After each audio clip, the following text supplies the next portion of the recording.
হবে, কিন্তু এটা হবে স্যার? আচ্ছা, বুঝলাম বুঝলাম। এবার আপনি আমায় বলেন, আপনি ইডাব্লিউএস দিয়ে কি ফেসিলিটি চাইছেন সেটা আমায় একটু বলেন তো। স্যার ইডব্লিউএস এর একাডেমিকটা তো স্যার কম হয় স্যার। কত কম হয়? কত কম হয় বলেন? ইডাব্লিউএস কম হয় স্যার অন্যান্য পরীক্ষাগুলো, যেখানে মানে 37-40 পেয়ে পাস, সেখানে ইডাব্লিউএস 12, 13, 16 এরকম পেয়েও পাস হয়েছে আর কি। আচ্ছা, ঠিক আছে, খুব ভালো কথা। এবার আমি আপনাকে বলি, ইডাব্লিউএস এর কাগজ যদি আপনার কাছে থেকে থাকে, আর সেটা যদি আপনার এই নোটিফিকেশনের পরে হয়ে গিয়ে থাকে, ওটার কিন্তু আপনি মনে হয় না সুবিধা পাবেন। ঠিক আছে? এই ডেটের কিন্তু এক স্যার আমি এক ফর্ম ফিল আপে বলেন, শো করেছি স্যার। শো করেছেন, কিন্তু ডেট যদি পরে হয়ে গিয়ে থাকে তাহলে তার ফেসিলিটি আপনি পাবেন না।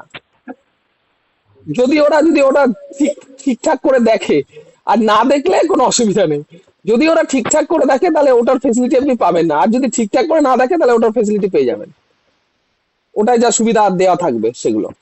আর মনে হয় না আপনার ক্ষেত্রে আপনার ইডাব্লিউএস এ লাগবে। বুঝতে পারলাম, আপনার যে একাডেমিক স্কোর থাকবে তাতে মনে হয় না ইডাব্লিউএস লাগবে। তাহলে স্যার ঠিক আমার আছে। ইডব্লিউএস টা হবে না স্যার?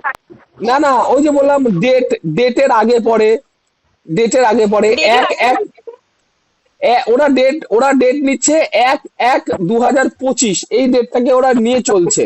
এবার দেখেন আপনি 1/1/2025 এই ডেটের আগে পরে একটু দেখে নেন। যদি আগে পরে গন্ডগোল থাকে তাহলে গ্যাঞ্জামটা থেকে থাকবে। আর আমাদের নইলে এখানে যারা ইডাব্লিউএস করেছে স্যার, সবাই কিন্তু ওই মৌসুমীর মতনই ওই ফর্ম ফিল আপ মানে ইডাব্লিউএস দিয়ে করেছে, তার আগে কিন্তু থাকেনি স্যার। আচ্ছা, থাকেনি তো। ওরা যদি না দেখে ওই ডেটটা তাহলে কোনো অসুবিধা নেই। আর যদি চোখে পড়ে যায় তাহলে অসুবিধা আছে, ওরা একটু গ্যাঞ্জাম গ্যাঙ্গুই গ্যাঙ্গুই করতে পারে। ঠিক আছে? এটা আমি দেখেছি, আর আমার সামনে হয়েছে এরকম ঘটনা, আমি এর জন্য আপনাকে বললাম।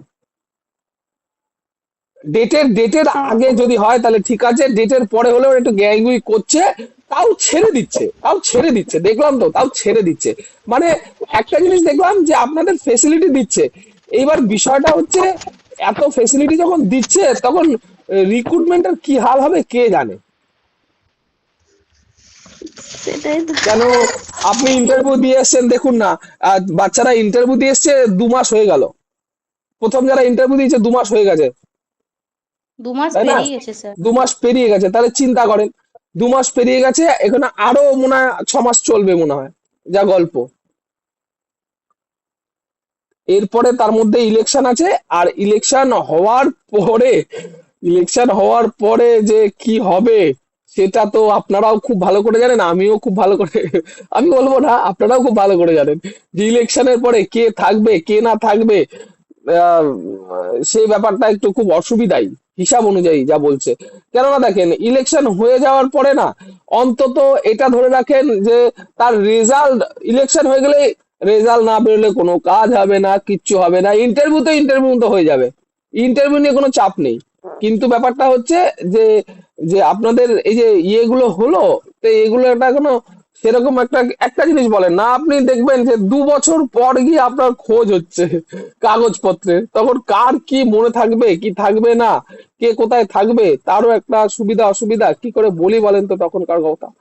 আর এত নাম্বার অফ এত ক্যান্ডিডেট, সব থেকে বড় রিক্রুটমেন্ট 2022, এত ক্যান্ডিডেট বাবা। স্যার বলছি স্যার আমার ইস্যু ডেট হচ্ছে 3/12/2025, তাহলে আপনি হবে না? দেখে, আরে আরে ম্যাডাম, দেখে নেন না ডেট গুলো। আমি কি বলেন মুখস্থ করে বসে আছি? ডেট গুলো একটু দেখে নেন।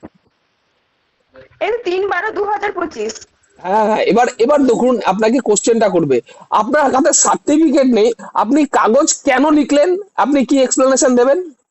কেন আপনি লিখলেন ইডাব্লিউএস? যদি আপনাকে কোশ্চেনটা করে আপনি উত্তর দিতে পারবেন? যদি উত্তর দিতে পারেন, sir well and good. Sir আমি যখন ইন্টারভিউ এর ফর্ম ফিল আপ করেছিলাম তখন স্যার আমার সার্টিফিকেটটা বেরিয়ে গেছে, তখন আমি শো করেছি। ব্যাস, তাহলে অসুবিধা কোথায়? তাহলে তো অসুবিধা নেই। তাহলে আপনি ইডাব্লিউএস নিয়ে ও ভয়ই বা পাচ্ছেন কেন? হ্যাঁ, সেটাই ঠিক বলছি আছে। স্যার, এটা আমি শো আচ্ছা, ইন্টারভিউ। ঠিক আছে, ওই ডেটের আগে গিয়ে যদি শো করে থাকেন তাহলে খুব ভালো। আর যদি শো না করে থাকেন তাহলে ডেট নিয়ে ওরা গ্যাঙ্গুই করছে, গ্যাঙ্গুই করার পরেও মানে সুবিধা দিচ্ছে আপনাদের। এটা না যে আপনাকে ওইটার ফেসিলিটি দিচ্ছে না, আর আপনার ক্ষেত্রে লাগবেও না, এটাও একটা বড় ব্যাপার। এবার ব্যাপারটা আপনার উপর ছেড়ে দিলাম যে আপনি এত ইডাব্লিউএস নিয়ে লাফালাফি করছেন, এটা মনে হয় না লাফালাফি করাটা যুক্তিযুক্ত হবে। কেননা একাডেমিক স্কোর আপনার তো যথেষ্ট ভালো আছে, তো অসুবিধার কোনো কারণ নেই আশা করছি। ঠিক আছে। না এমনিতে স্যার সবারই আছে স্যার, আরে আঠাশ ম্যাডাম, 29 এরকম। ঠিক আছে, হোক না রিক্রুটমেন্টটা হোক, তাই না? রিক্রুটমেন্টটা ভদ্রভাবে হোক, তাহলেই হবে। আর কি হ্যাঁ বলো, রিক্রুটমেন্টটা ঠিকঠাক হলেই তো হবে। আপনি মানছি কাগজ দিয়েছেন, আপনার হওয়া উচিত, আপনার চাকরি, মানছি সবই, কিন্তু ঠিকঠাক হলেই তো হলো। আপনি ঠিকঠাক করে দিয়ে আসবেন তাহলে না হলো।